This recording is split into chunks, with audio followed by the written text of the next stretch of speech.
John. You're got to unmute, John. Got to unmute yourself. Can you hear me? Yeah, I could hear you now. Yeah. Just like Verizon could hear you. How you doing, brother? I'm great. How are you? We're here. I am great. I'm getting a little older, every day. But it's all good. It is. Hey, everybody. Welcome to Offsides Trim Radio's College Top 25 plus 5 college football with your host, John Hickey over here. You see, John? And then Kalhin he's over here. He's looking at his phone. He's probably pulling up some stats that's going to fit his, agenda as we go. Anyway, we have seen a lot of things go on last week. And I'll tell you what, for shame. For shame. I was hanging on, just looking at teams, and they were struggling. Yeah. There was struggles, man, in the top 25. Struggle after struggle after struggle. And I thought to myself, nobody really wants to, stand out. But the teams that were playing against teams that were, they were expected to do well, did do well. But let's get on into it. John, this is where, I am going to, and I had it here, I am going to pull it on up. And excuse me, I've been moving a little bit of slow today. There we go. Oh, okay. Whew. And we are ready. No, I don't want to vote now. Oh, there it is. It's right there. How about this? We're going to do the top 25, and then I'm going to turn it over to you and Kalhin because that's what I do. So, I like that. Then I sit on the sideline and I get to interject my Robert Kennedy comments as we go. Anyway, number 1 is Ohio State. Then the AP has number 2, Penn State. Number 3, LSU. Number 4, Oregon. Number 5, Miami of Florida. Number 6, Georgia. Number 7 is Texas. Number 8 is Notre Dame. Number 9 is Illinois. Number 10 is Florida State. Number 11, South Carolina. Number 12, Clemson. Number 13 is Oklahoma. Number 14 is Iowa State. Number 15 is Tennessee. Number 16 is Texas A&M. Number 17 is Ole Miss. Number 18 is, the South South Florida, the Bulls.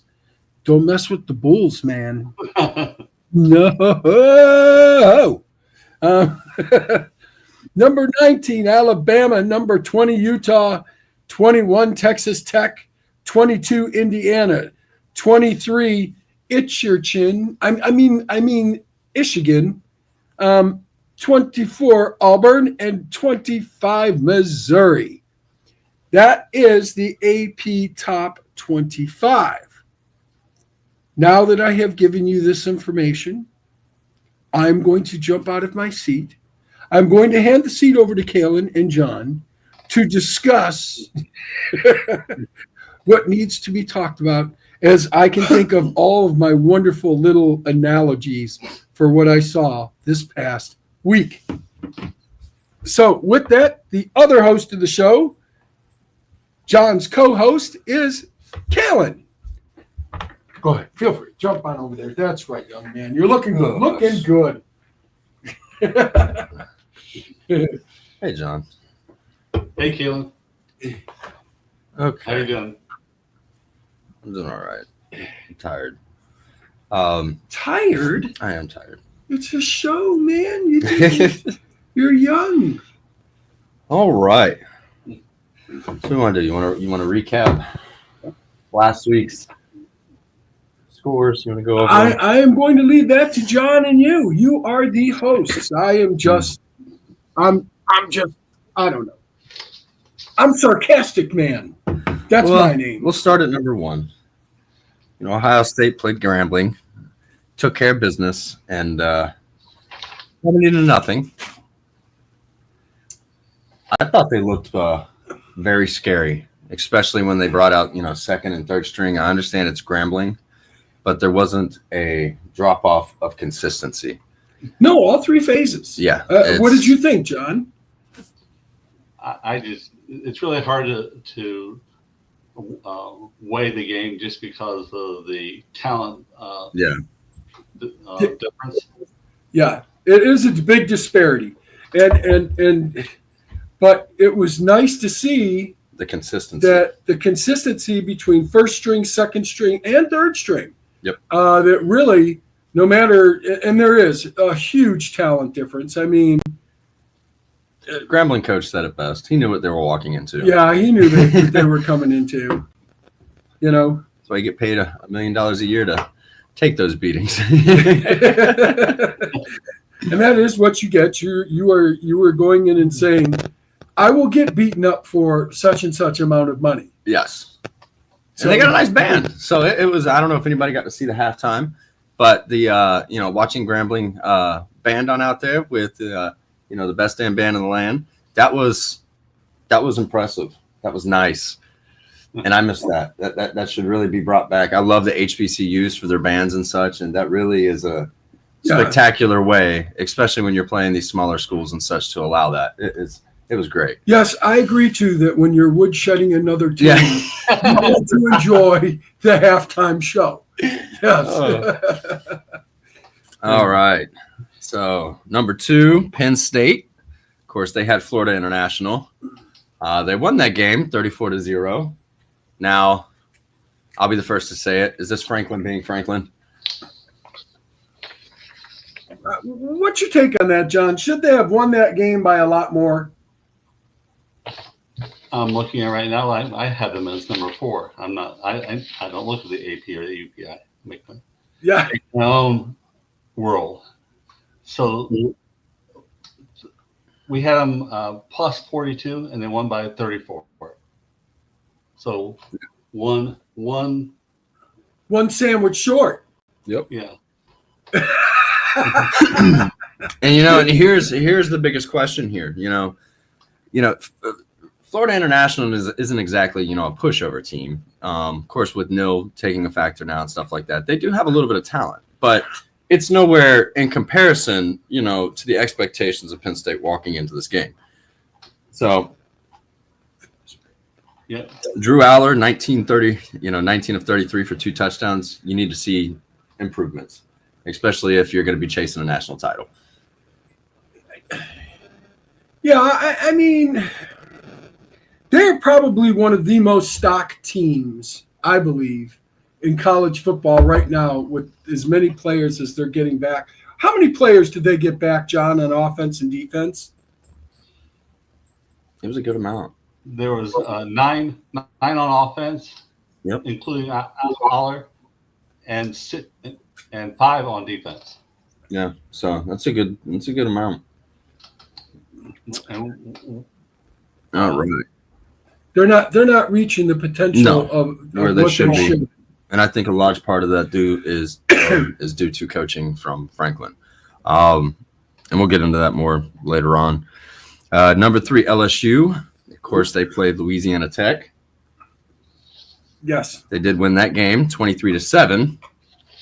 Now, to be ranked, and of course, as I'm reading these off, these are going to be according to rankings of this week. So that's why the order is a little bit different than right. last Now week's we rankings. acknowledge we're going to go over John's rankings afterward. This is the AP rankings. So I do not trust the AP rankings or the coaches poll or ESPN poll. Well, they're all early rankings anyways. So but they're biased. Absolutely. And John's ranking on the nifty little machine he fires up every week and he feeds. Oh yeah, it's great. It's spot on, right where it needs to be. But LSU for Louisiana Tech. AP putting him at number 3, I don't agree with. They should have blown Louisiana Tech out of the water. And it was kind of the same thing, here as I would say with Penn State. Brian Kelly is going to come into a team in the SEC, and he's going to get smacked out of his rocking chair. Yep. And that's going to happen. Is that somebody is going to take away his dandelion and just smack him with it, because I don't think they're prepared to run the table on the rest of the SEC. 7-8 games tops. Yeah, they're good. They're a talented team, but and this is where I was saying, the coaching, the situationalism, being able to put your team in the best situation going forward to win these games is 100% down upon coaching, and that's really what it comes down to. Yeah. If you're not putting your players in the best position going forward, well, you're going to see a lot of it, and a lot of these teams this weekend saw that. I'll tell you what, because I think we're spinning our wheels on the AP. John, go over your list. Yeah, let's go over the list real quick. We'll come right back to list. We'll come back to games. The LSU Louisiana Tech, we only had them by +10, and they won by +16. Yeah. So it wasn't too far off. Not too far off. But in the ranking system, though, where do you have them at in your rankings? LSU's number 9. Yeah, you see the difference? And as the AP's got them at number 3 right now, it's like I refuse to look at money-driven rankings. That's why I made the equation and started tracking it myself. So, all right. So let's do this. Let's go, John. Who do you have? We know we've went over. We all agree. Ohio State number 1. Yep. John. Yep. All right. You do it from there. Number 2. Who do you got? Georgia. I'd have to argue this one. And only simply because it's Austin P. Who is Austin? Austin gave him a hell of a fight, man. I tell you what, the poor kid in the hospital right now, but he gave him a hell of a fight. It was only 28-6. That's pretty good for a no school. It is. What was it supposed to be? What was the spread, John? +30. So the game was +22. So again, 1 score off. But that's that. 4 is not bad. It's not bad. But should Georgia have whooped them a little bit more soundly? One more score. Me and a buddy had a conversation the other day about this, and we were talking back within coaching and such. And as far as like Nils coming, into the equation with these schools, it's like, who are your top tier coaches at the moment as it sits? Kirby Smart is one. Yeah. Ryan Day is the other. And you could fill out the rest of the blanks right there with, Dabo. Dan Lanning. Dan Lanning and a certain other, extensive people. Now, let's go back to the big question, though. Who's won the big games? Kirby. There's only 2 names on that list now that stand out for winning the actual big games. So the rest of it's all off of hype. It's like 3 of them. Sarkisian. Look at Sarkisian. No offense. What has he won? He is the Franklin of the SEC. He's won putting his head down in his lap and going home with humility. There you go. Lane Kiffin. What has Lane Kiffin won? Oh, you want an answer? Do you see? You see the point here, though, is that we're going to sit here and we're going to glorify these coaches off of offensive schemes or defensive schemes for this. Yes, if you were a coordinator, that'd be wonderful. But you're a head football coach. What have you won? What merits are you bringing to the table? If you're just running into your conference and you're just saying, oh, well, let's go win 10 games. Let's ruin somebody else's chance. Well, that's still fun. It is fun if you're shooting for the entrance exam. If you actually want to have a seat at the table, though, you got to put your money where your mouth is. You got to win these games. Well, but there's nothing like taking somebody else's plate away. Absolutely, absolutely. But look what sparked Kirby Smart. You know what I mean? Yeah. Look what sparked Ryan Day. To go on the extents that they've gone to, it took being under the hot seat. It took tough losses to teams that you should have beaten. Alabama's. Yeah. Nobody. Come on, Nick Saban, top tier coach. Absolutely. Year in, year out, but he had the players. He didn't have to really go out too much to recruit. They were coming to him. Exactly. Urban said it best, now that he's retired and such, he spilled a little secret, but whenever he came to Ohio State, he had saw what he had created up at Florida, but he saw Saban walk in with Bama. And, the things that they were doing there, they started implementing into Ohio State to mold after Alabama. It's a cultural shift. It's a coaching shift. It's a shift in all the right directions to get the production of which you're wanting and asking out of these college students. And money. It's not just the money, though. Look at it this way. Do you think, I'll go back to, a couple of instances with a couple of schools and such. Do you think that Saban's going to allow a guy to come in there, late to practices, sitting there drunk driving up on the weekends, going out to parties, doing all the drugs and everything else, having sex with a bunch of women and everything like that? It's a no. It'll be absolutely no. He will pull your scholarship. He will let you go right back to where you came from. Well, he's got 3 ones behind him. There's no question. Yeah. But do you see the difference, though, within the coaching metrics of certain people? Morals come into a huge, huge play into it all. Ethics. A lot of these coaches, they've got to shift into a position now where you're not just playing these football games. You've got to mold these young men. You've got to create young men amongst themselves to actually want something. So frowning is cheated. Cheating is frowned upon, is what we're saying. Absolutely. Here. Absolutely. Okay. Thou shalt not cheat. No cheating.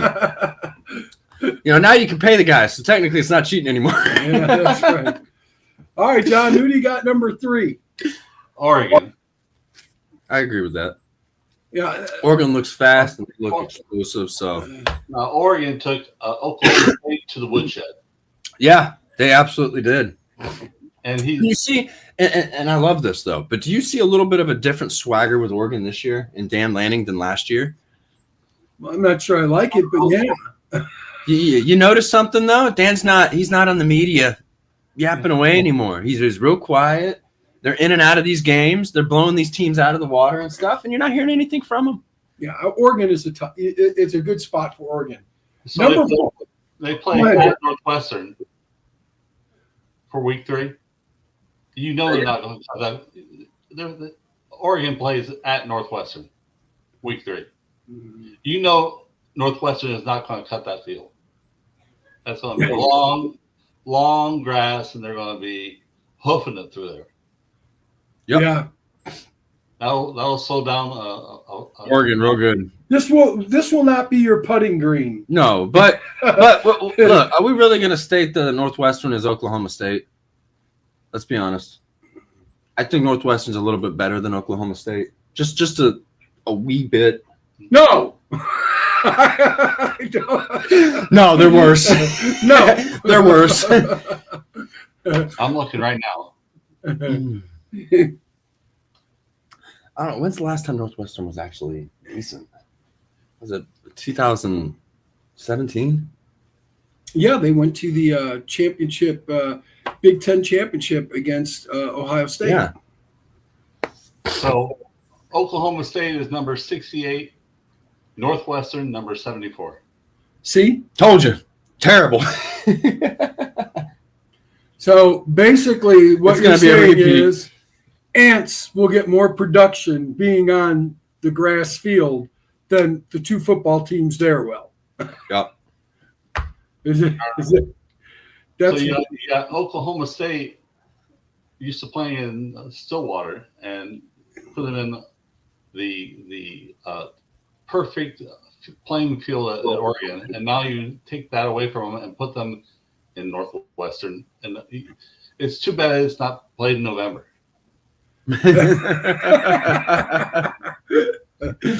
Oh, Good luck, Northwestern. good luck.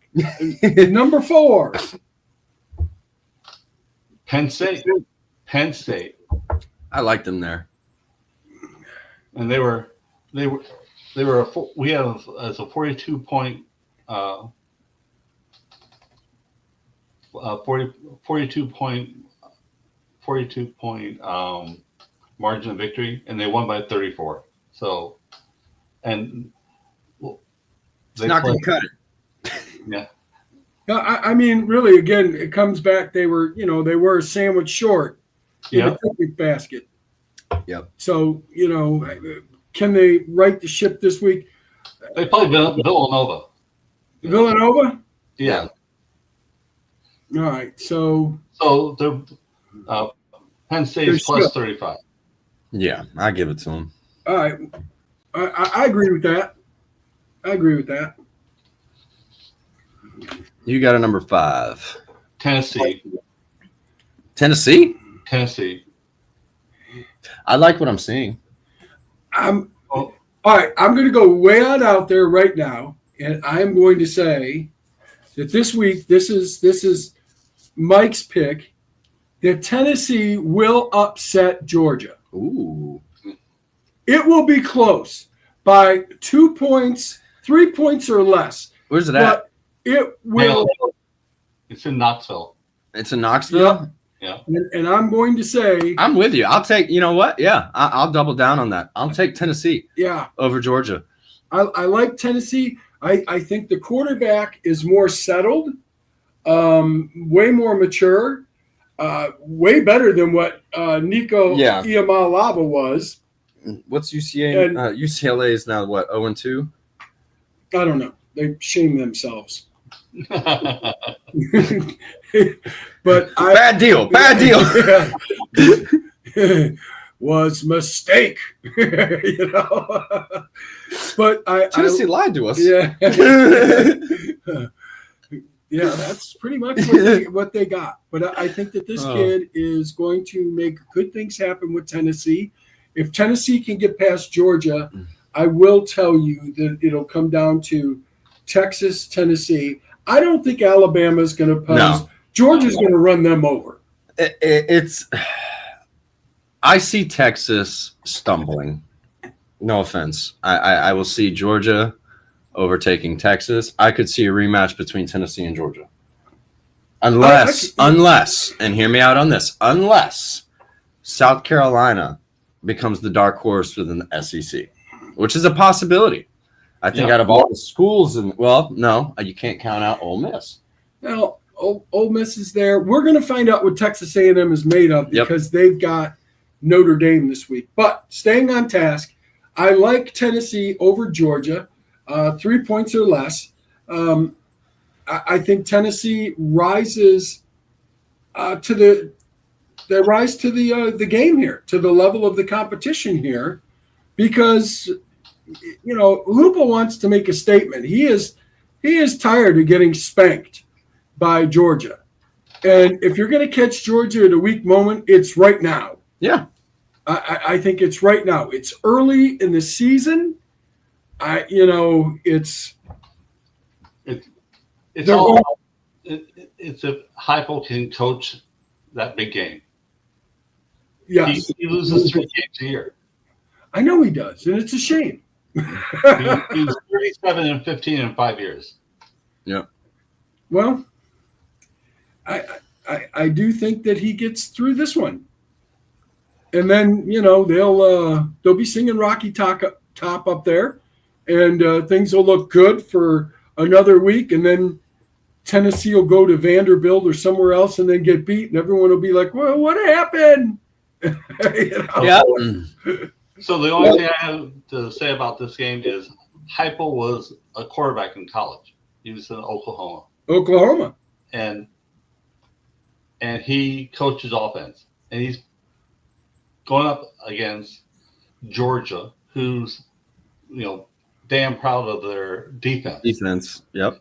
So that's why I say Georgia wins that game, just because I agree with you there. You know, the one question I've got for Tennessee is how good is Tennessee's actual defense? You know, when you're playing somebody with a pulse, are you going to be able to compete, or are we going to watch another Ohio State Tennessee outcome? So what Tennessee has the big key part of the game is special teams.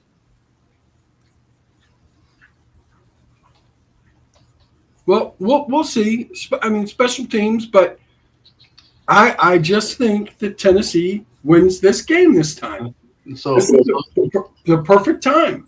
So Georgia for 2025, they've only given up 13 points. Well, they're going to have to give up some more. They're going to have to give up a lot, and I don't think Tennessee has firepower. I think the offense does. I think it has enough firepower. The question is, does the defense have enough to stop Georgia? That's the question. The real question. But there's the question. I think the offense of Tennessee will do just fine. It's the defense that I worry about. So Tennessee has 3 players back on offense from last year. They have 7 on defense. well, at least they got their back end back Well, we'll see. for the defense side. We shall see. All right. Next up, number 5. 6, Ole Miss. Ole Miss.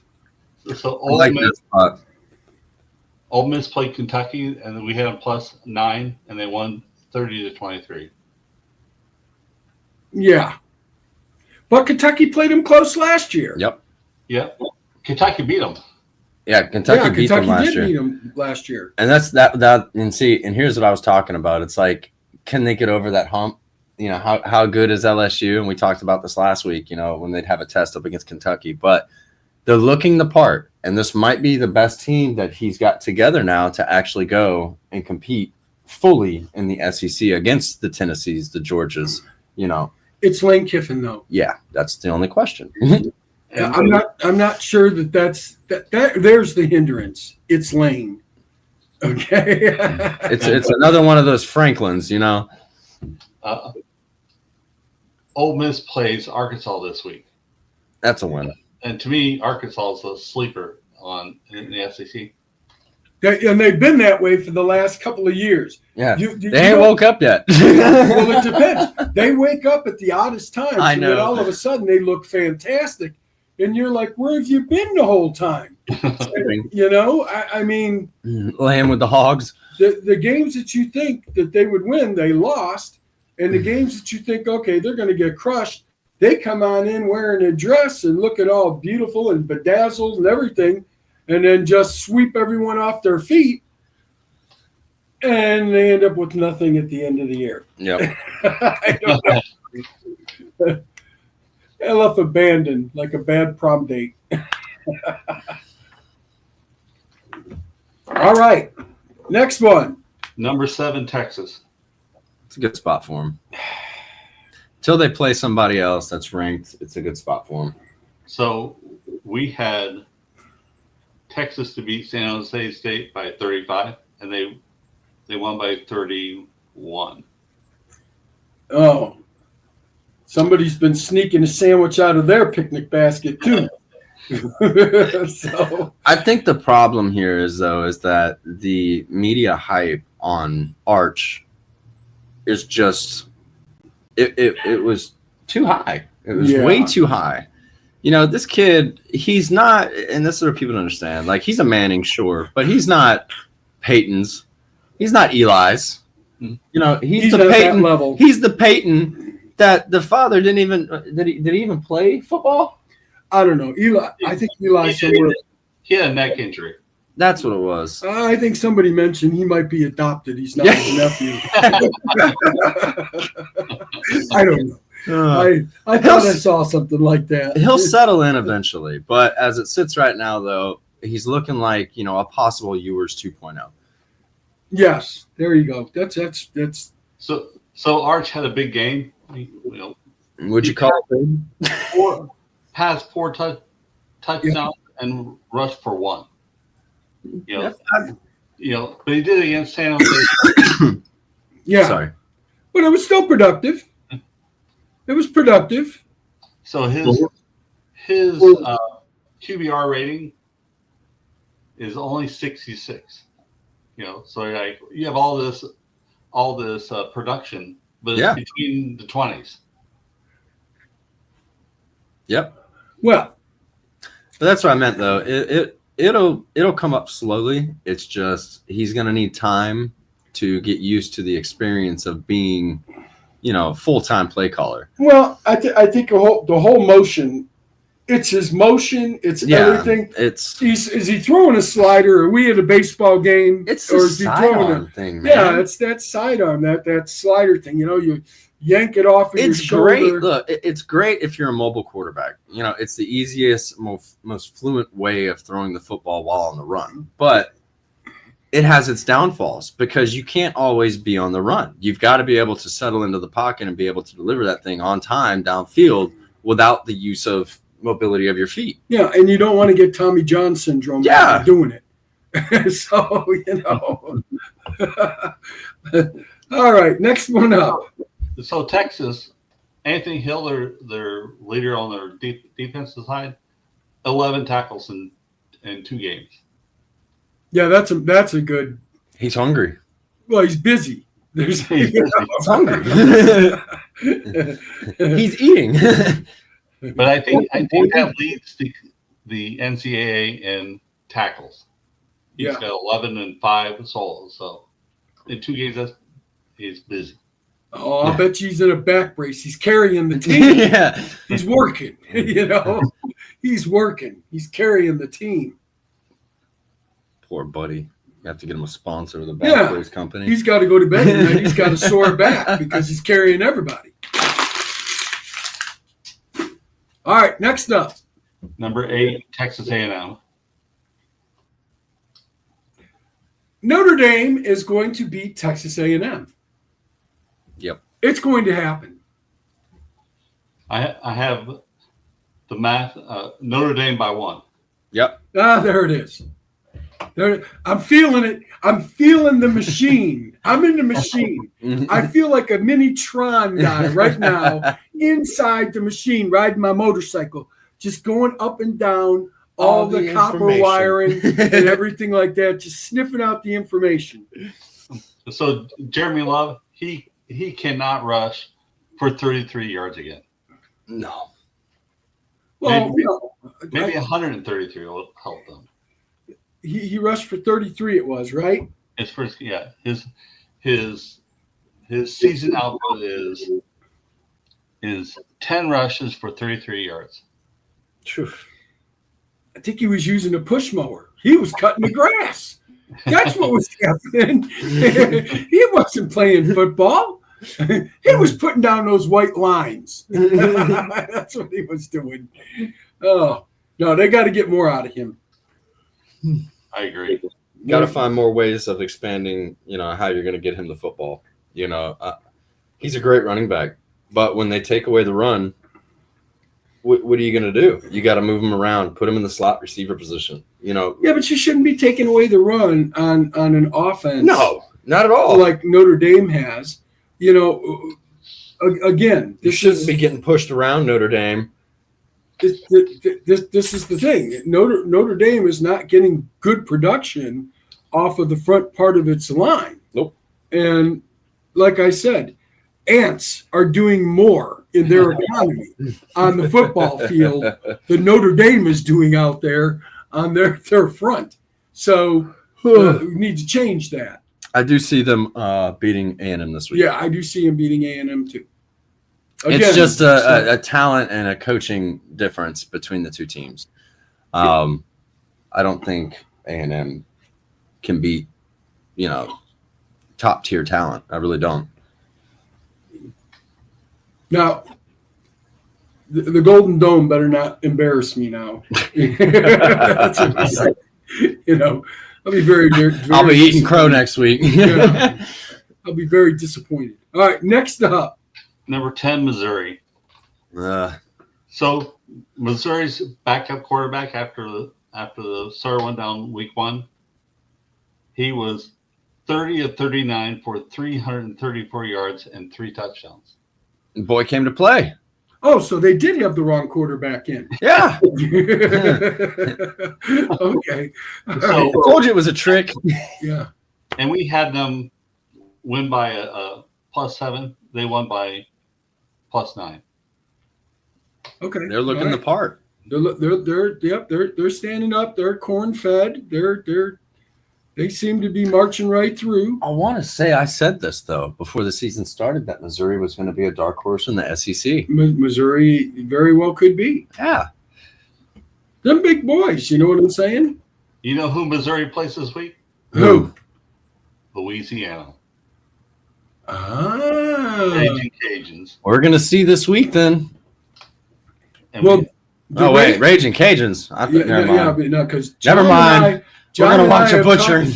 No. The Raging Cajuns, John and I have seen this. We've talked about this previously. And this group comes in there with no chance. And somehow or another, they are the ones that can pull victory from the jaws of defeat. So will Missouri – I think Missouri is going to overcome them because they're big, they're physical, but the Cajuns are fast. They can boogie. So it'll be interesting to see. And that was the Cajuns of 4 years ago.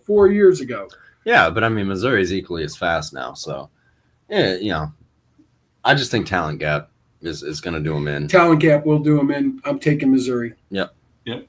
My numbers are Missouri by +10. Yeah.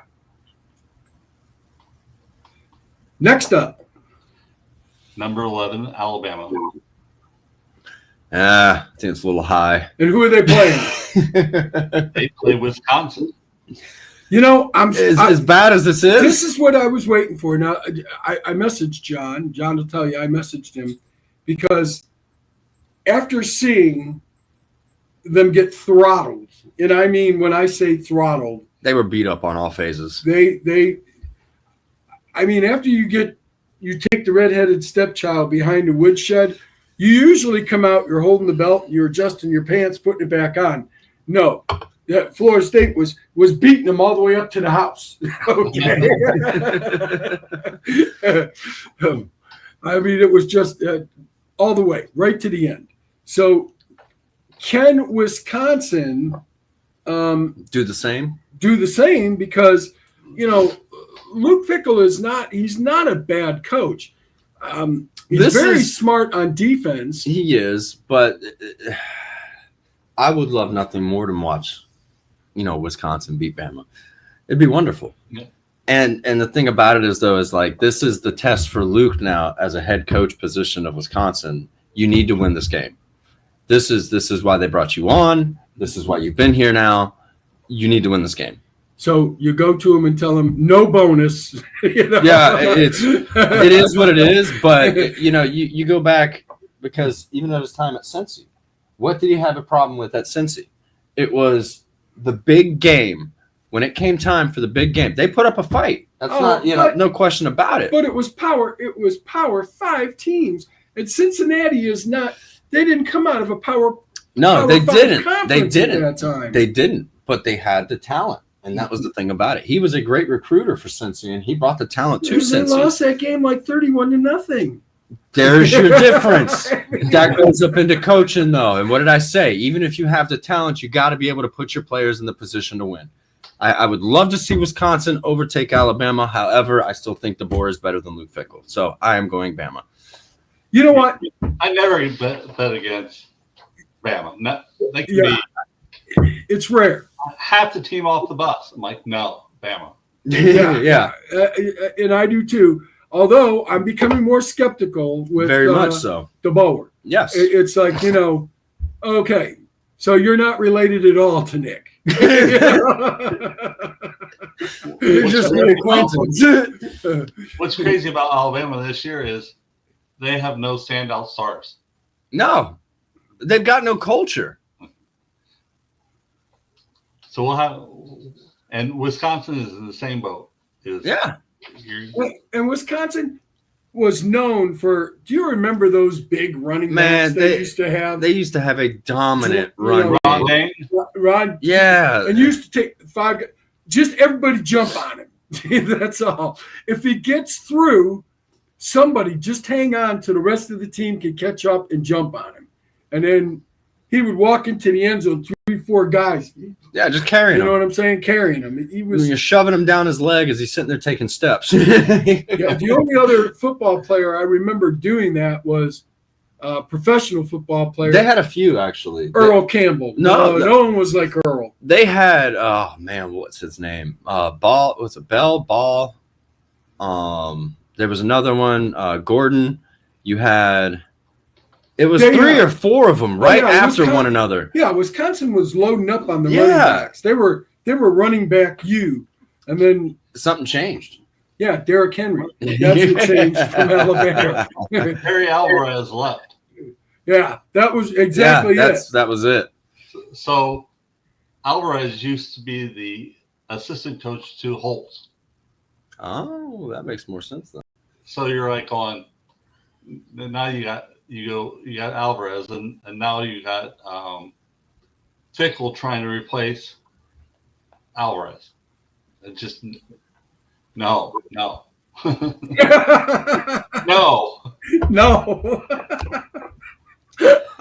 I mean, you can package cheese all day.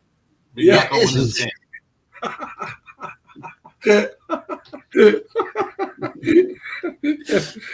We know what we're walking into. As they say on Seinfeld, no soup for you. No soup. Oh. All right, so who do we got next? Oh, by the way, I am taking Alabama on this one. Yeah, there was no chance in Wisconsin. I never bet against Alabama, never. Yeah. They would have to turn into Kent State, and I'm still taking Alabama. Yeah. I agree. I agree. Number 12 is Miami. The Hurricanes. Are they back? We had them plus 49 against Bethune-Cookman, and they won by 45-3, 42. So there's another sandwich for you, Mike. 7 points off. They look hungry. I think they look good. They look good. But the question now remains, though, how are you going to look versus a team with a pulse? Oh, you mean with who's got the pulse in the ACC though? Who's got it? Is it Florida State? Is it Clemson? Think about that, people. Does Florida State have the pulse in the ACC now? Well, like I said, they did sit there and they beat up Bama. They beat up Bama. So Miami plays South Florida this week.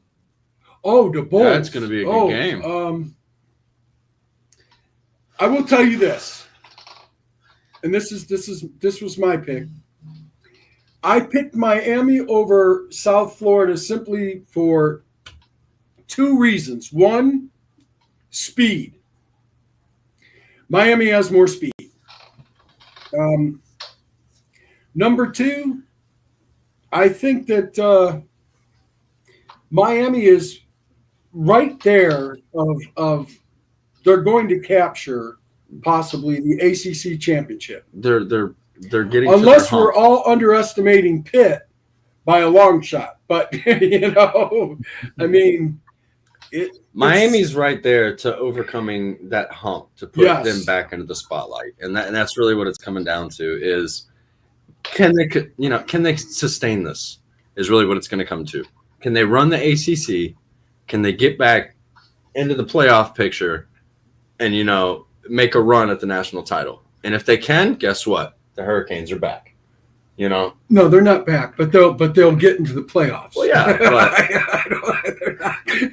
you got no. I mean, in realistic talk though, within the past 3 years, Miami has looked really good within their turnaround. This is the same team that we used to sit there and joke about with Florida State, Out of the Florida teams, which one was worse? Was it the Gators? Was it, the Seminoles? Or was it the Hurricanes? And since then, though, Florida looks like the, adopted stepchild. So back for the year? Yeah. Well, I like that. 42 out of 55 for 472 yards. 4 touchdowns and has not thrown a pick. You just got to keep him locked up in his dorm and not let them get near the Cavender twins. Okay? And that's what you got to do. As I said before, keep him focused. And, I like Miami in this game. I think that Miami is faster. They're bigger. Well, and the thing about it is let's look at back, between Georgia and Miami here. All right. Who got the most production out of him thus far? You're 2 games into the season already, and Miami has the production that Miami is getting out of the kid versus Georgia last year, where they're sitting there wondering, okay, are we going to score 24 points or are we going to score 7? Well, and that's really where you're going. It's like, okay.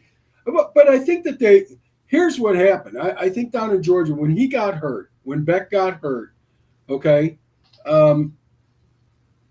and Stockton came in, Gunner came in, the thing was the coaches looked at, all right, he's, how's he going to be after the injury? And he didn't like that too much. No. Miami came a-calling. He answered the phone, and he was ready to go. He put himself out there for some NIL cash, which, they all do. And I think that is for the tier pro. Is he a top-tier quarterback? Yes and no. Is he going to win you a game down in the trenches? Yes. When the game is on the line? Is he going to sacrifice body over mind, you know what I mean, and win that game? The answer is yes. He will. And this is where you can actually go and say, though, do you put Florida him in back? Yeah, right. Yeah, and that's where the conversation comes up into there. It's like, if you can sit there and state that this kid's going to put it all on the line to go win this team, this team's game, you can put him up there with the elites, especially if he continues to perform in consistency like he is. Well, I mean, okay, so we talked about this last year. The same thing happened with Kyle McCord.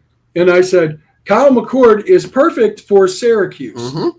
He's not perfect for Ohio State. And he wasn't perfect from Philadelphia. And I got to tell you, is he a top-tier quarterback? Well, he's what do we call it, John? We call those what? Guys that B++ quarterbacks? Yeah, the guys that can get in the car and not crash the car, but you're not going to see them going out there and winning the race for you. But you don't want to see them on the hairpin turn with no guardrail. Yeah, that's the point. He's a good driver. He's just not a great driver. Yeah. Don't put him on a hairpin turn with no guardrail. Otherwise, trouble will, ensue. So, no, I like Florida or Miami in this game, and I think that they'll win that game by 7. My numbers are +9. Now I was gonna say I'd give them 10 to 14 points. They're too explosive. I hate to say it, they're too explosive. But I also look. South Florida is team on a mission, and I'm going to tell you. I agree. The only difference here, though, is that look at the 2 teams South Florida's played already. Yeah, okay. Boise State, which does not have the talent that Miami has. Let's be honest here. Last year, Ashanti carried Boise State with a massive talent gap difference. But the only reason that Boise was able to do the run that they did was based off of Genty. He was able to take the team on his back and run the ball. And he was bulldozing people to do it. All right. But when the time came that, Genty got shut down in senses, look at the games in which he got, under production, they had nobody to lean on. And that was Boise's downfall. So, yes, do I think USF is a good team? Absolutely. I just think there is too large of a, talent gap between the defense and Miami's offense. And I think that if USF doesn't watch themselves, this game can get out of hand quick. That's all it is. Now, could USF come on out there, put together a massive, game plan and shut down Miami's offense? Absolutely. That's the thing about it. But that's the game. There you go, though. But they're a consistent team. And that's the thing about it. They don't have to be, the elite status of recruiting like Ohio State or Alabama or LSU or any of these other schools. They're disciplined. And that's what makes them dangerous, is because they're not going to make those, stupid mental mistakes that a lot of these other teams allow for penalty yardage. I'm going to tell you, Miami will win this game, I think by 7. But I'm going to tell you this: if you make mistakes against South Florida, you're going to get the horns. And, yes, and you're going to reap the reward on it. South Florida they're fast. They are disciplined, very disciplined, very physical. I mean, they play angry. And that was the other thing about it. They how do you down the field? Well, what's the difference between talent and skill here? It's the mentality in which you bring to the table. Yeah, called anger. and that brings in with the discipline as well. If you can play angry, you can play fast, you can play disciplined. I don't care who you're playing. You're going to be a competent opponent to whoever it is you're facing. It's going to be a better game than what people think. Absolutely. But I'm going with Miami. Yeah. Next one up, John. But I'll be rooting for USF. Number 13, Indiana. And who do they have? School of the Blind. The last non-conference game, and they got Indiana State. Yeah, the School of the Blind. Not the School of the Blind. Oh. I see another 600-something yard performance from Indiana. So basically, this is another flag football game out back with barbecue on the grill. It's tomorrow night, even. It's a Friday night game. Oh, yeah, Friday night. Like they're playing high school all over again. This won't be at a college field. No, it'll be right down the road. It'll be right down the road, right there, across from the fire department at the local high school.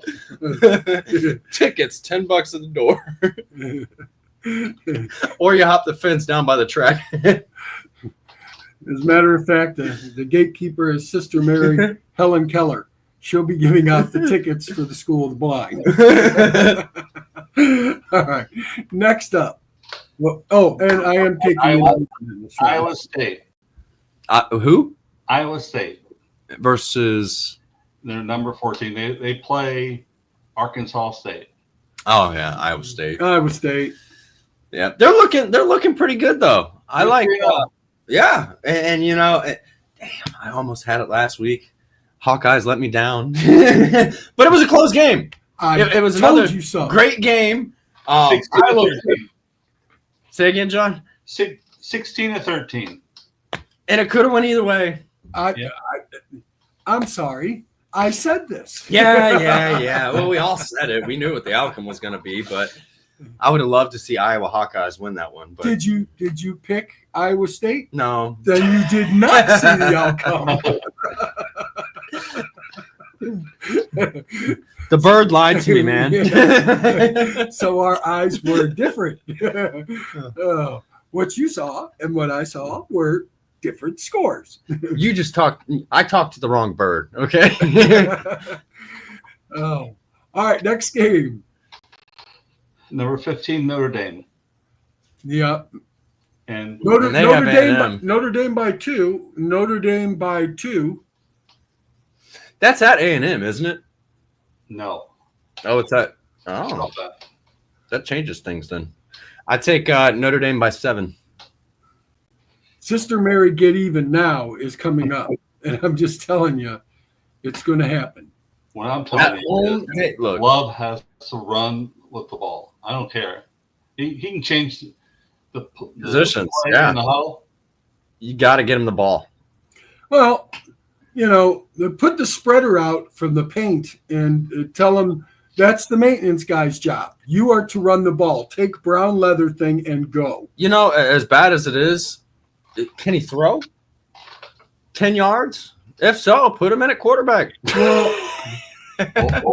That's what all the Heisman hype quarterbacks are trying to run the ball. They're trying to be who was at Texas Young?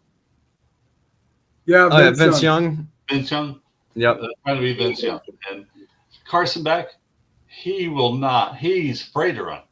Yeah. So you're like going, okay. Well, yeah, he got ran over by a locomotive. And so not only that, Notre Dame who can play some defense, but their quarterback and tailback that's their go-to money. Yeah, it's their run game. Well, and which is weird because they don't even run the option. See, let me explain to you both a little something about football, okay? As I get into it and understand it. There's two guys in the back of the backfield behind the guy that takes the ball. The guy that takes the ball hands it to one of the two guys in behind him. They're the ones that run with the ball. Yeah, but now you got the problem when the guy that's getting the ball is taking off running with the ball. And then you got the two guys behind him chasing him down, trying to help him out when they're behind him. Not me. Go ahead. You made a choice. Run. Yeah. It's going to be a long season, Notre Dame. Yeah. Find your running game. Get a replacement quarterback and running back ASAP. All right. Next up. Number 16, Illinois. There's going to be. And who are they going against? You don't want to know. They're probably going against the worst team in college football, Western Michigan. Oh, yeah. Kent State? Western Michigan. Kent State? Kent State won a game. I can't pick on them anymore. Oh, they did win. It's just another Michigan team. Well, Oh, yeah. I mean, I picked Illinois anyway. yeah. Illinois, they're looking good. Illinois is going to beat Western Michigan by 5 scores. Easy. Yeah, I was gonna say 4 to 5 scores. Now watch us all be wrong, and Illinois gets just danced around the barn. You know? At that point, we all got to start questioning insider bets. I like Illinois on that one. All right, next one. 17, University of Southern Cal. Who do they play? They play at Purdue, the number 2 stadium in the Big Ten that leads in grass height. Yeah. It ought to slow them down. You know what? And what's bad about Purdue? That field runs north and south, so you're going to get a little bit of wind. You're going to get extra points and field goals that are going to miss by half the field. Oh man, it's gonna be a fun game. And still, I'm going to tell you that it's a trap game. Yep. It is a trap game. Purdue can pull this out. Purdue has sometimes, I don't know how they've done it. Okay. It's really great. You know, every single time that they have to have like a cancer survivor or some kind of person with some kind of miracle thing going on, and then all of a sudden Purdue just wakes up out of its hole and ends up destroying Goliath. Yeah, they've done it Yeah, consistently. but more than once. They are the giant killers. They're. I don't know who let them in the conference. I think it was Southern Cal is averaging 50 points a game. It's the perfect environment. I smell trap. I smell trap game. I'll take USC and I'll go USC by 3. I'll say USC by 13. I say USC by 6. It'll be 2 crazy field goals. Yep. I think one misses though. Not hits the upright and goes and gets run back for a TD. That would be a beautiful game. Oh. There goes Purdue down the sideline. They're just pointing at him. All right, next. Number 18, Clemson. Do they even deserve to be in the top 25 at this point? Wait, who is it? Wisconsin? Clemson. Oh, you said Clemson. Look, I'm gonna be brutally honest here. Dabo, you gotta go. Well, Dabo said he was booing along with the fans. As the fans were booing, he was booing, and he said, we got to get better too. You're the coach. I know that the idea of playing Troy is a little bit ominous, But it's, I mean, let's be honest. What is the biggest flaw with Clemson right now? where do you want me to start? What is the flaw here? Where should we begin? It's a three-headed dragon without heads. Yeah. Do you know, ironically, I will say this though, they kind of remind me of 2016 Ohio State. They had so much talent and the talent was there, but when it came to production on the field during the games, it was always lackluster. And that was actually one of those games that, came back to bite them in the butt a little bit because what was it? Purdue? I think it was Purdue ended up upsetting them that year. And it was somebody else too. Iowa. And it, I'm seeing the same issues, from there running into Clemson now. It's like the OC, we're having an identity crisis on offense. The defense is tired. I'd be tired too. I'm out on the field all day. Man, it was Troy. That's beside the point, okay? This is where I'm going with this. It's beside the point of who it is at this point. You're getting the Troy football team lets people in on the carnival rides. Okay, it's Troy. You lost me on that one. Oh, they're looking a lot like this team. Yeah, I'm sorry, but it is. It's Troy. Dabo, you gotta go. I mean, what's crazy about Klubnik? He's trying to be Vince Young. Yeah. He's 13 rushes for minus 31 yards for the season. Bathroom.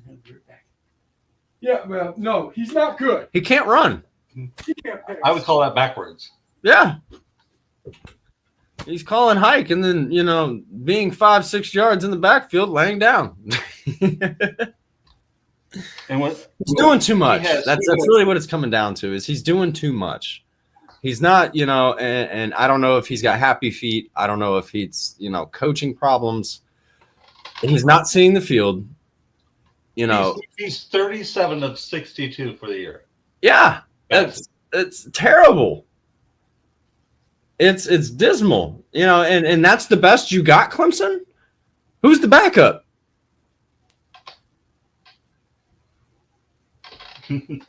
That's the real question. Who's the backup? Do you have anybody else? Or has the transfer portal and NIL finally caught up to Clemson? I think Miami and Clemson do not participate in NIL. Yeah, that's and I think it's a huge problem for him right now. Yeah, Clemson does. Miami does not. Yeah, I was gonna say I think Clemson just started to this year. Clemson does 10% of NIL receipts, and Miami does it by fighting in the alley.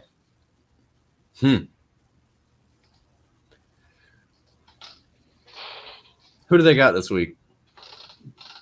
At Georgia Tech. I'm gonna be honest with you. As it sits right now, I'm taking Georgia Tech. I'll probably lose that game because Clemson's somehow going to pull it out of their butt and start waking up all of a sudden and look like a powerhouse again because this is what they do. But I'm still going to go with how they've been performing recently, and it's definitely looking like a Georgia Tech's going to win that game. Week 1, Georgia Tech beat Colorado. Yep. Georgia Tech looks good. They look consistent. Let me put it that way. They look consistent. Yeah. They're not tripping on Troy.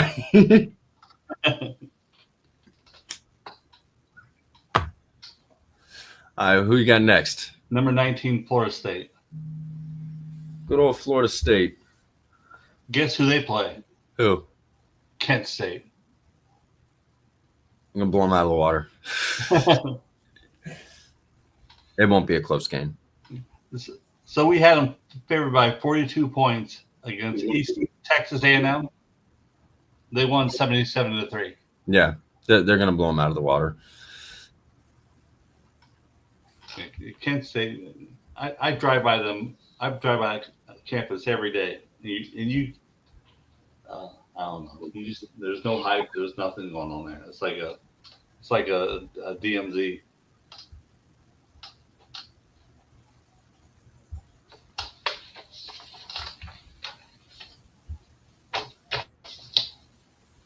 All right, who you Number got? 20. Number 20, UNLV. I like it. And guess who their first-year coach is? Who? Chris Mullen. Oh, UNLV, Chris Mullen. Oh yeah, the Running Rebels are looking good. Yeah. He's got him at number 20. I wasn't done making fun of Clemson yet. What happened? We're past Clemson. We'll circle back here in a minute. Yeah. Oh, who do you got? Clemson or Georgia Tech? I hate to say it. I got Georgia Tech. I took Clemson. I figured they'd win by 1. Just because Georgia Tech, the teams that they want to upset is Florida State and Miami. Okay? That's the team. Georgia Tech beat Colorado week 1.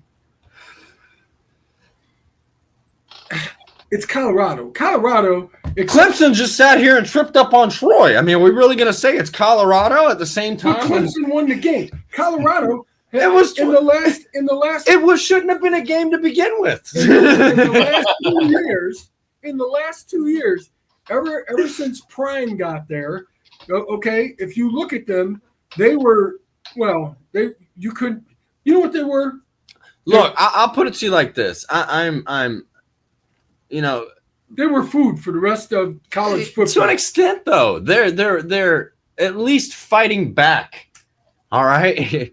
Colorado made a huge step whenever they brought Prime on. And you saw the production. You get beat down and you're like that, and it's year in, year out. But look at them now, and this is what I'm getting at, though, is that you're starting to see a consistency from Colorado. As how many, 8 wins a year is still okay for them.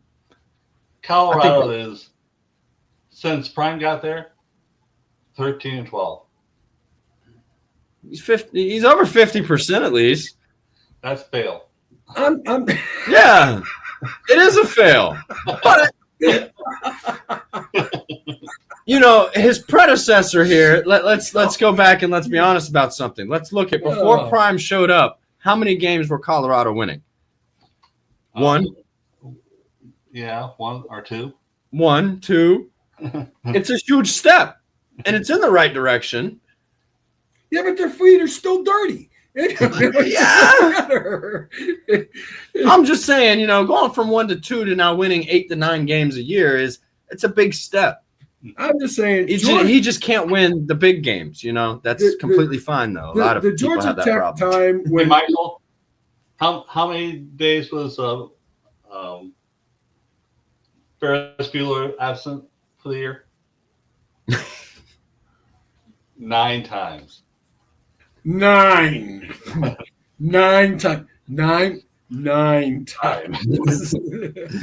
And you're like, okay.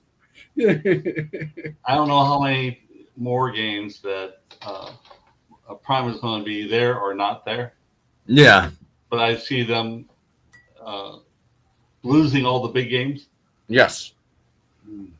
And then some of the not so favorable teams are going to come up and take a chunk out of them. The next guy that walks on quarterback and goes 11 wins, it's going to be a beautiful banner they lay up in his name. No. No. 9 times. Oh. Where are we at? 21? All right. Next up. SMU. SMU. I like SMU, but no, I was disappointed. Yeah. I was disappointed.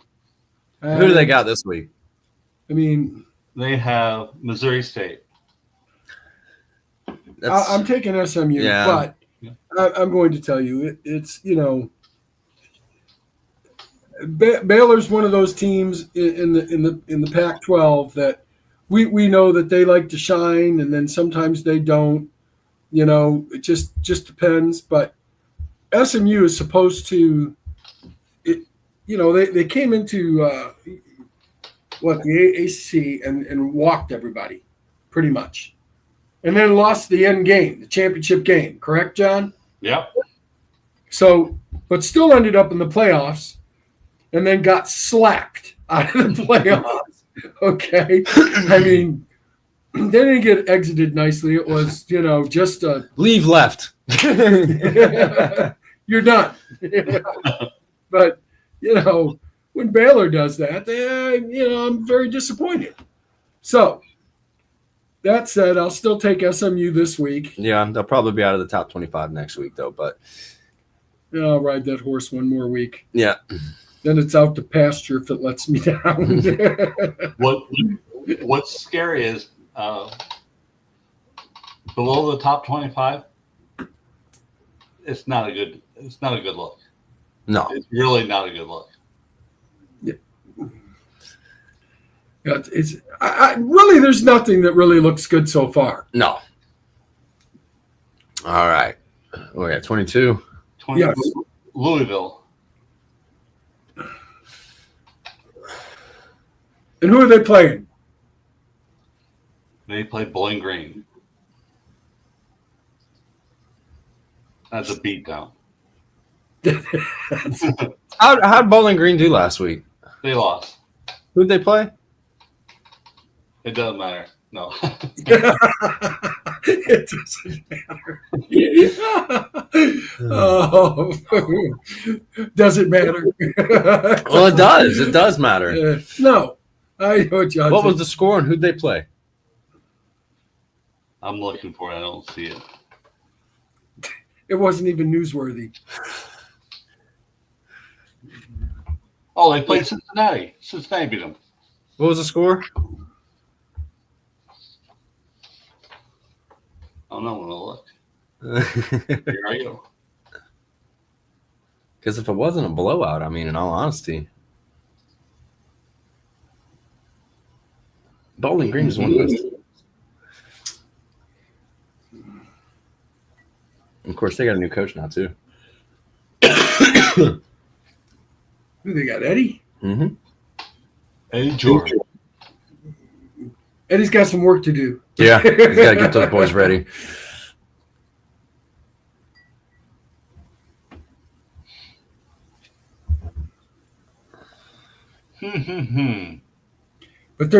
But Eddie's one of those guys that can go on out and as a coach say, "Do I have to do it for you? Do you want me to show you how to do it?" Do you remember the guy who went to go putt the one time? He goes, "I don't even know which way to play this thing." He goes, "You just putt the ball." And he goes, "It's not going to go anywhere near it." He goes, "You want me to come out there and show you how to do it?" The guy went out there and made a hole in one.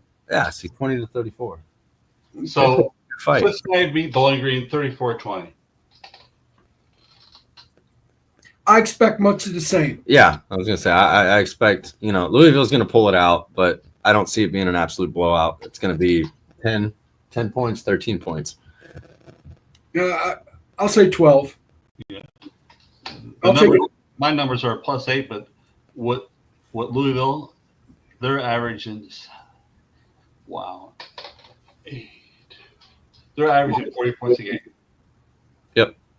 I could see them scoring 30-something. Yeah, I'll take Louisville by 12. Cool. I'm taking Louisville too. Next one up. Number 23, South Carolina. And their opponent. They're Vanderbilt. Carolina goes out there and starts playing like they did last week, Vandy might win that game. No. Yeah, I was going to say, South Carolina's problem this year is Lenore Sellers thinks it's a 2-quarter game. Yeah. When he's interested in playing, he'll beat the crap out of his opponent. But if he's not interested, man, that's it becomes a ball game. Yeah. And that's really what it comes down to it. And it's discipline is really what it is. It's cash. No, it's discipline. You got to factor in last week. They had a nice stall. What was it? An hour, 2 hours, till they actually had the start of the game. You can throw that in there as a contributing factor. You've got all the. No, Swain had to fire him up. What you got to do is you take a stick, you attach a little cash to it, and during practice, you just wave it in front of, Lenore the whole way through, and say, listen, go after this. Go. Got a new Go. car for you, man. We need to get this win. You know? South Carolina State was, what were they up 9-0? Yeah. They should It not shouldn't have happen. even been in the game. No, it shouldn't have happened. It's Troy and Clemson. Yeah, I don't know what it was with the Carolinas this past weekend, but it wasn't good. I'll tell you what it is. Lenora Sellers doesn't. When he's ready to play, he's ready to really play. When he's not, it shows. He's not interested. Yeah. Yeah, you have to give him a different toy. That's what it is. All right. 24. Tulane. And they're going against Duke. They they might win that game. No, they won't. I'll take. You know what? I'll take Tulane. Yeah, I want to take Tulane too because Tulane is 11-2 in their last 13 games. Yep. 11-2, and they've made major improvements to the facilities and things like that over the years, and their NIL program. So they're actually getting. Is it at Tulane? It's It at don't matter. It's at Tulane? At Tulane. So you either got to hope for a really humid afternoon or a hurricane. I'm still taking Tulane. No. I'm taking Duke. So Tulane is averaging 25 points a game, and they're giving up 15. What's Duke averaging? Duke keeps losing, so I don't expect any different. Give me Tulane. Who's 10 Duke? points. What's Duke's record? 0-2. 1-1. 0-1. Yeah, they didn't play last week, did they? You know, they're They're 1-1. 1-1. Oh. Who'd they beat? Who did they beat? The little guy down the street, Austin P. No, That's where we had the conversation about Austin P with Georgia coming up. They beat Austin P. Clemson barely got past Austin P. I mean, come on. Georgia, you mean? Or Georgia. Yeah, Georgia. I'm sorry. That's even more embarrassing. I'm going to tell you. I'm going to take Duke. I'm sorry. Tulane. 7 points. Tulane 2. Duke lost to Illinois 45-19. They're beat up. So Yeah. I'm really taking Tulane out. Yeah. Humility and beat up are two different things. Now, when you say beat up, like lost a lot of players or Humiliated. 45-19 doesn't sound too favorable about being a healthy or Competent players not team. getting hurt. And they probably they had a whole bunch of humble pie too. Yeah. the meek shall inherit the earth. I'm going with Duke. And they inherited a whole lot of it last week. Yeah. So I think Duke does not participate. Yeah, they do. They participate 10% in NIL. They're not getting their money's worth. No way. No. bad choices. Bad choices, bad players. Who wants a check? We have money left over. We're due. We're right there with Vanderbilt. All right. I still think Duke by 3. And who we got at number 25? Memphis. The Tigers. Who are they playing? The Tigers they're playing Troy. But you fellas better watch out because Troy.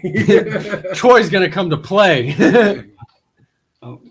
Memphis is averaging 40 points a game, and they're giving up 13. Yeah, I'll take And Memphis. never mind that Memphis has been in their championship game. How many times in the last 4 years? 3, I think. 3? 3 out of 4? Did they make it last year? If they made it last year, then it's 3 out of 4. I think they did. Matter of fact, they beat the same team twice. Yeah, it was right. So They beat Tulane. Yeah. Tulane. I'm taking Duke and I'm taking Memphis. Oh.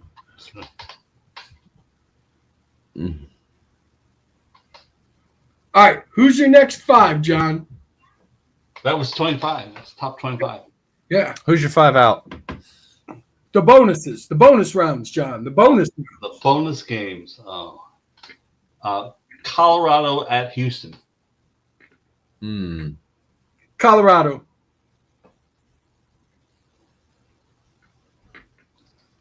Colorado doesn't like to get beat down. I'm going to use Kalhin's thing now. When you've gotten beat up over all these years, you don't like to get beat up a lot anymore. So, therefore, Colorado. I don't know. Houston's actually is Houston 1-1 or 2-0? Houston's 2-0. Yeah. Colorado. Colorado's 1-1. Yeah. And who'd they lose to? Georgia Tech. Georgia Tech, week 1.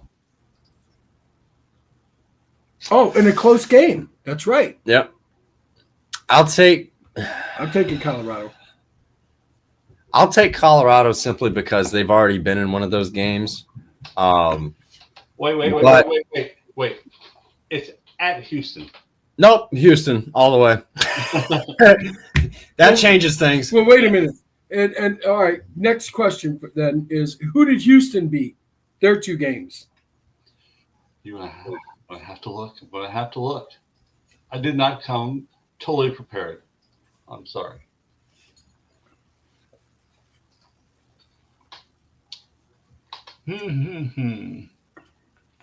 One was Rice.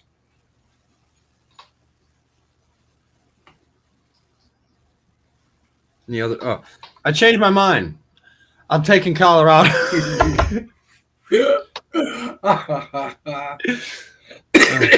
San Antonio, Texas, and Rice are the 2 teams that Houston's beat up on. So they proved that they like Chinese food. Yes. And then they proved that they also like a little steak and potatoes. No, I'm going with Colorado. I want full steer. All right. I'm going with Houston. What's a computer have? Houston. By how much? Let me see. I'd say go 3 either way. I was going to tell me it's a coin toss. Houston +3.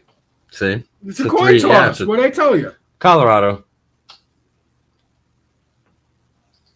I'm going with Houston. I'm going to tell you you're wrong. Computer's going to tell us all we're wrong. It was a little off. It was only 86% right. I'll still go with Colorado. All right. Next up. Buffalo at Kent State. Kent State all the way, baby. Kent State all the way. I'm taking Buffalo. Just kidding. Buffalo. Yep. Buffalo. I'm going Buffalo. Yeah. Bonus game number 3, Pittsburgh at West Virginia. Ooh. Pittsburgh. Yeah. I got Pitt. I have Pittsburgh also. Game 4, Liberty at Bowling Green. Bowling Green. Liberty. I like Liberty. However, I think bird is cute. This is where the one game I think, he's going to get the team ready. I got faith. No way, man. Come He ain't on. going to beat the Emu. It's at Bowling Green. That's what I'm saying. They got a chance. Come on, Bowling Green. Another field Penguins. that runs north and south. All right. So what's a computer have for Liberty and Bowling Green? Bowling Green. By how many? Probably 3. Let me look. I wouldn't imagine it'd be over 10. By 5. Yeah. I'll take Bowling Green. And it's at Bowling Green, huh? Yep. That's 3 for home field advantage plus 2. Well, the good news is it's Thursday night. I might change my pick on that one. Can't do that. Yes, you can. No, before you the can't. games are played. They're playing right now. New Mexico and Wake Forest are going. NC State and Wake Forest are going back and forth right now. The games are going. Your pick is your pick.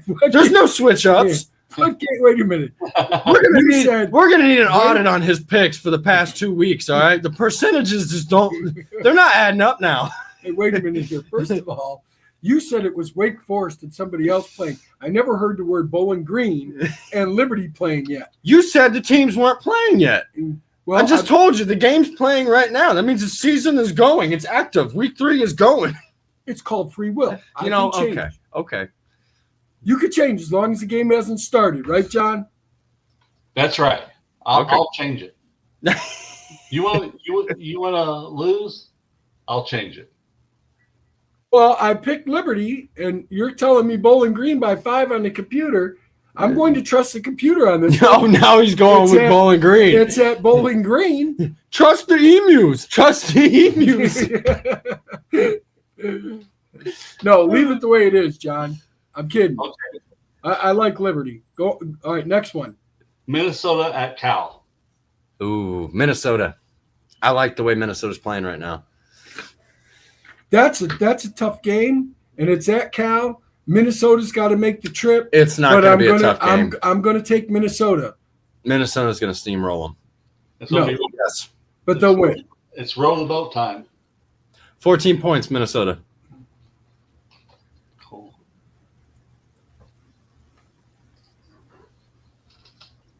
What's Minnesota averaging? Minnesota. I've been keeping an eye on them. They're rolling this year.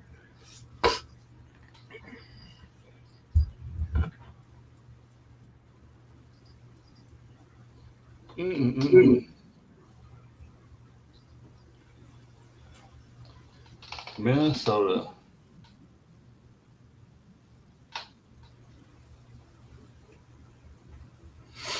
Minnesota. 44 points a game, and they're giving up 5. Yep. I'm satisfied with my pick of Minnesota. Yep, I'm taking Minnesota. I'm leaving my picks the way they are. I like my picks. I'm sticking with them. I'm gonna have. If I lose, I lose. But so far, I've been gutsy. I've been taking a couple of picks that are, Got any more up in there? Nope, that's it. All right, now, real quick, Heisman hopefuls.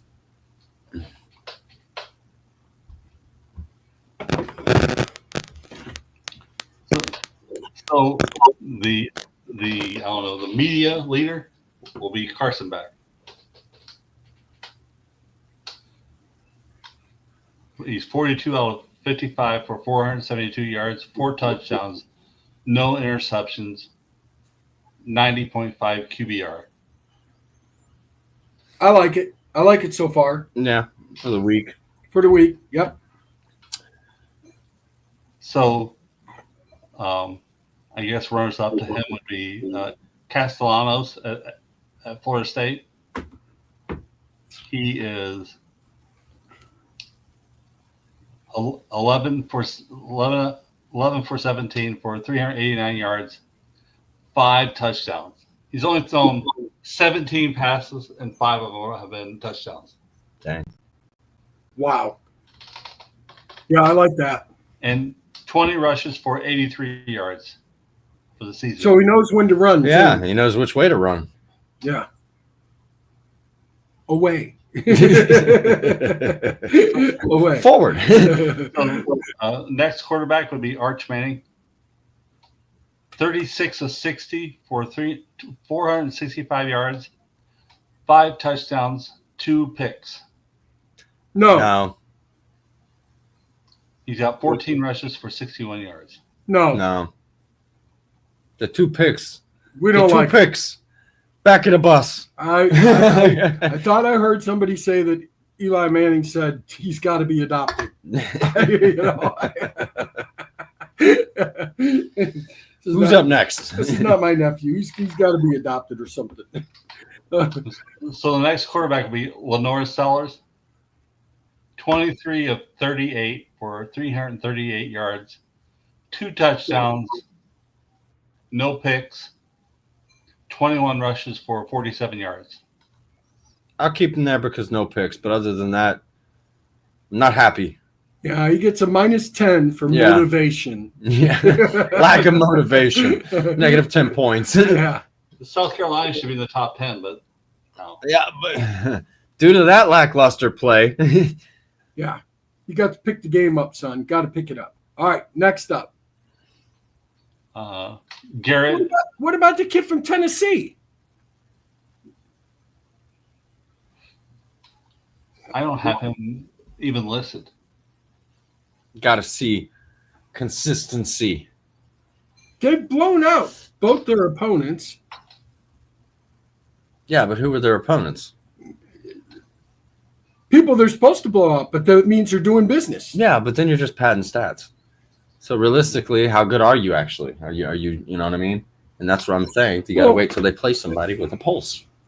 If Manning been in there and Ohio State beat Texas by 7. Exactly. So hang on, let me ask this question then. Where's Julian Sayin on the list?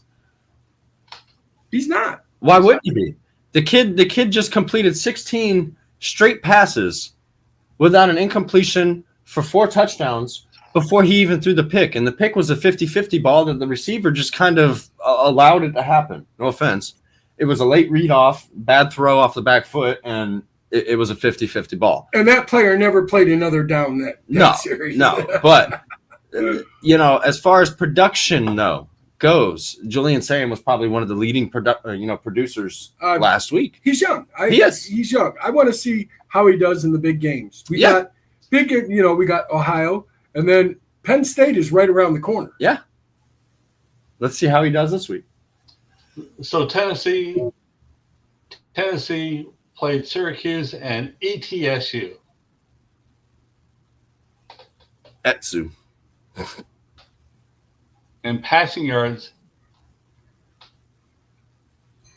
Aguilar has QBR 90 or 75.7 and 535 yards.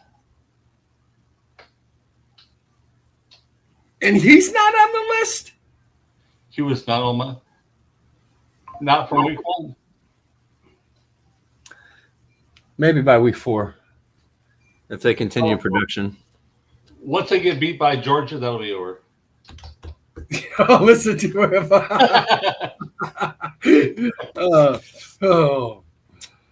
That 5 touchdowns and no interceptions will be a half a dozen fumbles, and hopefully he recovers them. Not 5 sacks and then 14 interceptions. Yeah.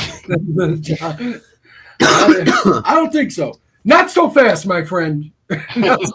Hey, I will say this. There's one game we didn't talk about, and couple of teams we didn't talk about. But how about Oklahoma and Mater? They're Mateer. Well, yeah, Oklahoma taught Michigan a very valuable lesson. A very valuable lesson in coaching, a very valuable lesson in talent, a very valuable lesson altogether. You don't cheat. You can see the Michigan players on the sidelines fighting each other. Yeah, it was beautiful. The culture is gone. And this is look. I've said this before. I'll continue to say it. There is no culture at Michigan.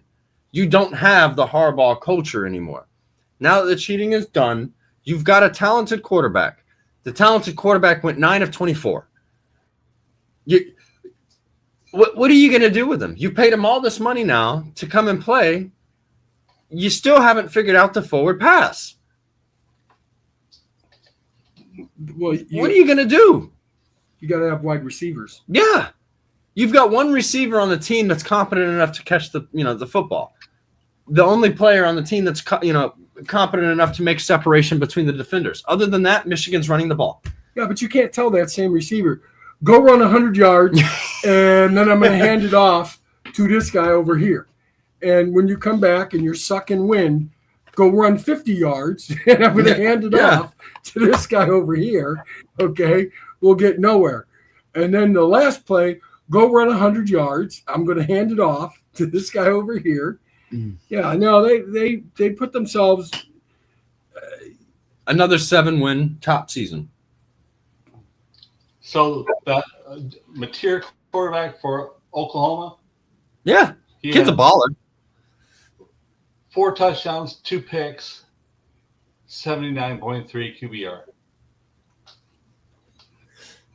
But he put the team on his back to win that game. What he needs to do is he throws with a lot of velocity. Oh my gosh. A lot of velocity. He just kind of yings it out there, though. And he yings it out there. And he needs to, if he calm down and who else does throw that? some nice Manning. Hold up. No, who else? Bryce Underwood. Not everything's a fastball. You know? The guy's 5 yards away from you. Why in the world are you throwing it at 300 miles an hour?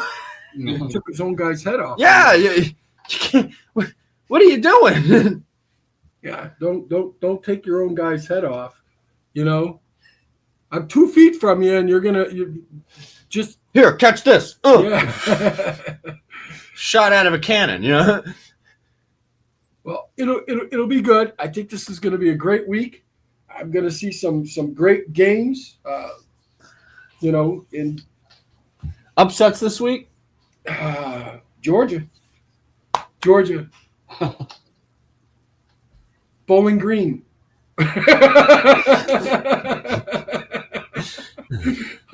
Let's go Bulls. Georgia, Bowling Green. I like USF. Come on, Wisconsin. Yeah, I mean, let's go Houston. And I mean, I like the underdogs. Don't get me wrong. Yeah, I like the underdogs too.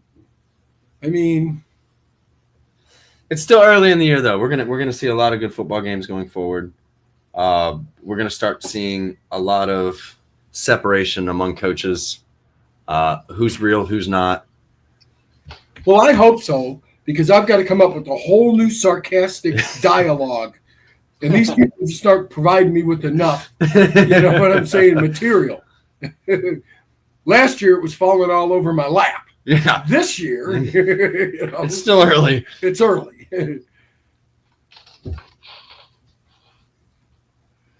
All right. Well, all right. Let me switch spots with you. Yep. I'm gonna go use the bathroom.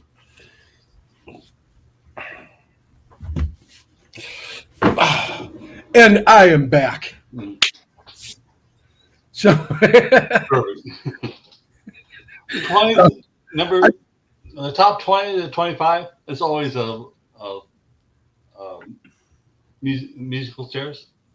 Oh, it is. It's musical chairs. I like it because I like you and Kalhin having the thing. My job is to bring humor to the table as I see it. That's my job, which I enjoy, by the way. Immensely. And big shout out Kent, big shout out Marcus, you did wonderful in your own mind, except you forgot to turn in your picks last week. And I normally remind everyone when I put them into the how I tally it, I can tell who sent in or not, and I told him, I said, we're going to give Marcus a special pass. I told him, put your picks in as they were. Now, if you come up with the perfect, pick 'em thing, we will not accept it. But that will be disavowed. However, if you put your picks in that you picked, and I saw, he sent me a picture of it, and Yeah, because it's got little X's everywhere, and I'm like, okay, that's about par for the course. So if you get a revised copy, John, let us know. Match. Yeah. All right. So, other than that, I have to say I don't know who is leading so far. You are. You won the first 2 weeks. Overall, games, I'm leading overall. Oh, overall, you are. And I'll look at it right now. Okay. And this, folks, is why I'm picking Liberty over Bowling Green. So in first place is you with 55 points. Then me with 40. I take that back. I didn't sort. That'll teach me. Let me sort. Now it's not stored. I see how that works. You have 55. Sherry has 51. Yeah, I know. And then I have 48 points. And then Kent. And then Doug. And then Shannon. And then Marcus, who forgot his picks.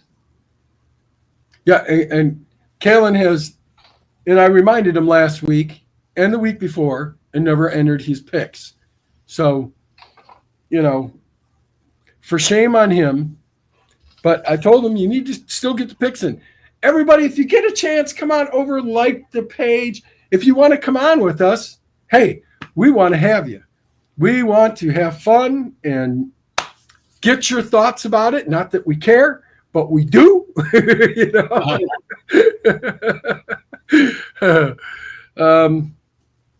This has turned out. This is what we all waited for. The favorite time of year, man. It is the best time of year. So we wait for this. So we're ready. Are you going to do picks this week? Yeah, I'll do picks this week. Are you sure? You said that last week. Yeah, well, look, I've got bad memory. I'll fill it out, look at it, and then go do something else and forget to hit submit. That's what you're going with? That's it. He's going with, I got a bad memory. I have some timers, and I get it done. Yeah. I'm an old man. Look at me. And I've got the picture. I forget what day it is, okay? I'll tell you. All right. Well, we've got our thoughts. We got everything else. And we are going to catch up with you all next Thursday. Ball game in practice, our ball game going on right now is NC State and Wake Forest. Who's winning? NC State beating Wake Forest? Wake Forest is winning 21-14. I'm glad that one wasn't on the pick'em. I get tired of doing Thursday, Friday, and Saturday, and then I have to ask for the picks on Wednesday. You're like well, everyone's used to the Saturday games, and you're like, oh no. I really hate it when a top 25 team plays on Thursday. Yeah. Yeah. Friday's okay. Saturday's good. I like the Thursday games though, and Thursday night games are Monday night games are nice too. Yeah. But the only reason this week we have a Friday game is because Indiana's playing Indiana State. High school, yeah. Down at the academy. Right across the street from the fire station. We covered it. Field that will not be mowed. Yeah, that is. Well, the school funds are tight right now, John, and the tractor is. You can hear the guy in the background saying, "I know what's wrong with it. It ain't got no gas." Okay, so that's parked. It won't be mowed. We could get what's his name that isn't running very well for Notre Dame down there to paint the white lines on there. Yeah, love it. Yeah, I mean, 10 carries for 30. Snapper. And Yeah. grass. Then again, maybe we can gather those ants and see what kind of production we can get out of them. So who knows? Listen, everyone, thank you for tuning in to Offsides, College Football's Top 25 plus 5, and that's the bonus 5. With your host, John and Kalhin, and a little comedy relief from me. That's my job. That's what I do. So, anyway, John, as always, it is a pleasure, my man, and hope all is well. Good seeing you. We will catch you next week, and don't worry, I'll be waiting for you to send me the results and everything. So, or if you don't, I'll get in touch with you after the Georgia-Tennessee game. I plan on throwing my back on the Georgia bandwagon. Oh, tell you, if Clemson loses this game this week, I'm done. That's it. It's over for them. They're out of my top 20. There, yeah, that's right. You could win out. You're still under. Who's the coaches in the hot seats, you think, John, before we go? Coaches in the hat. I got this. Okay.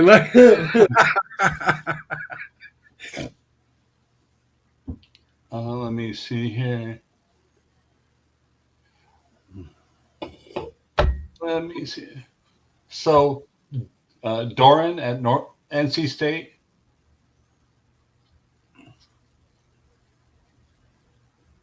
He's in a hot seat. He's in a hot seat. And Clausen at Wake Forest. He's 69 and 68 in 11 years. He's got to go. Oh, you know those seats that you turn on and it's got the levels? Like you flick the button in level 1 and it's the seat warmer. And then you flick it twice, level 2 and level 3 then, Yeah. And everything. His is broken. Okay. That's how hot his seat is. It's broken. All right. Luke Fickell, what do you think? Yes or no? He's not in the hot seat. He's not in the hot seat? No, he's 15-11 in the third year. Okay. DeBoer. Yeah, he's hot seat. He's up to his neck in boiling water. Oh. Yeah, he bit off way too much. Yeah, some people think that he's only ankle deep, and for you people that think that, that's because he jumped in head first. Okay. Oh, all right.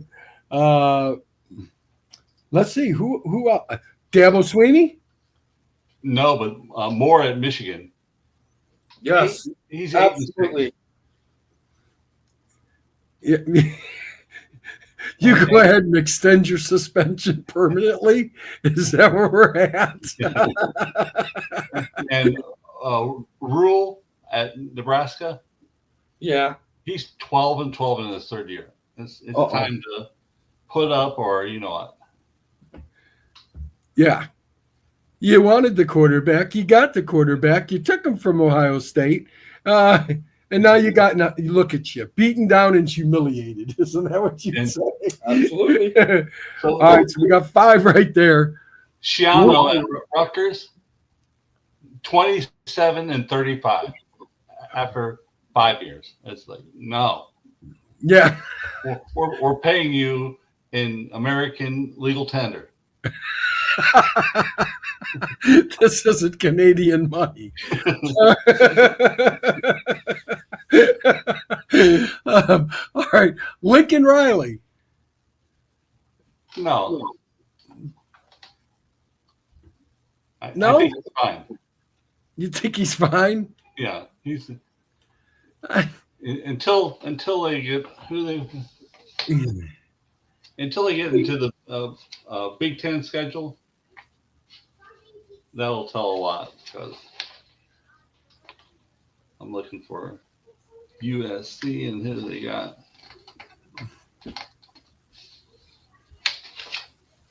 I don't know. I see him walking down the street in the rain and stepping on a banana peel and unlucky for him hitting a manhole cover that's uncovered.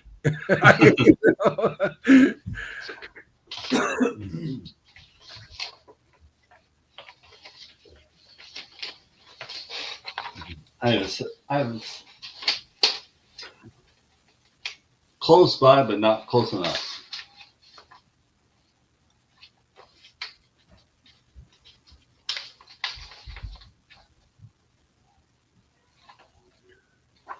Come on.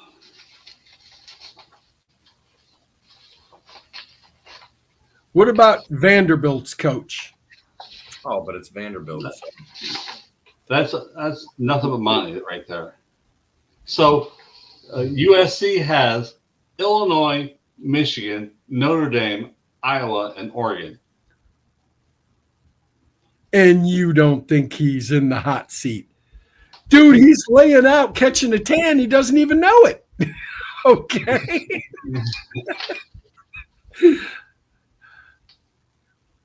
I'll tell you what.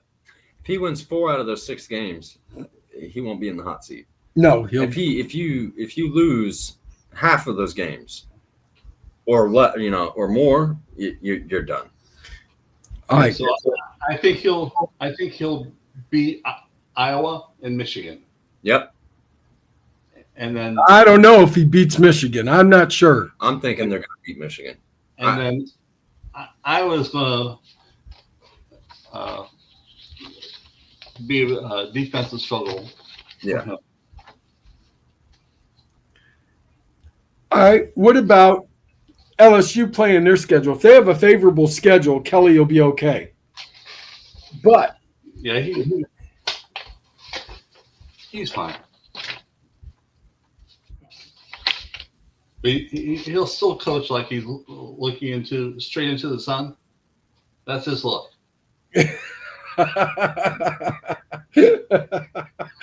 That's his look. Like he's looking into the sun. Oh, that's good. What about Auburn? Auburn's on their way up. Oh, yeah.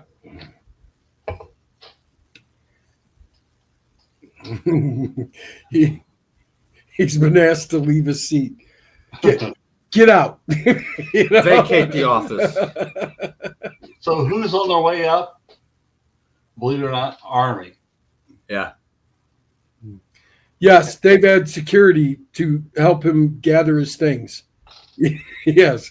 And then TCU. Oh, yeah. UCF. Who else is on the right? Arizona State, but they freaking lost. Yeah, they're not happy about that. And what's crazy? Tulane. They have in their last 40 games. Yeah, 40 games. They have only lost 4 games. Yep. And they're about to lose 5 to Duke. And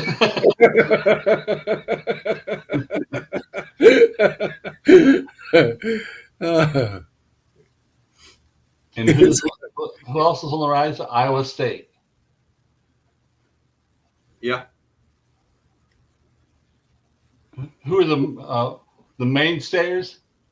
Ohio State, Georgia, Oregon, Penn State, Tennessee, Ole Miss, Texas,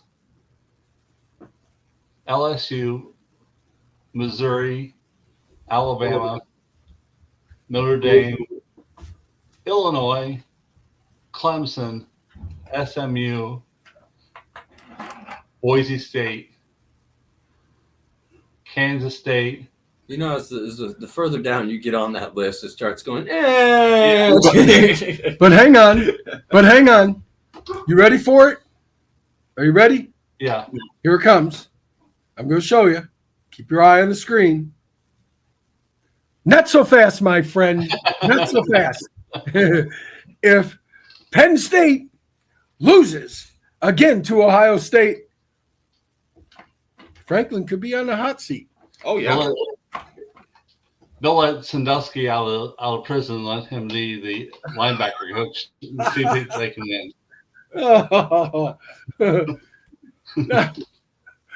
Not part of the early parole program. I hear it's lenient in Pennsylvania. Oh, it is too. And that's just how it goes.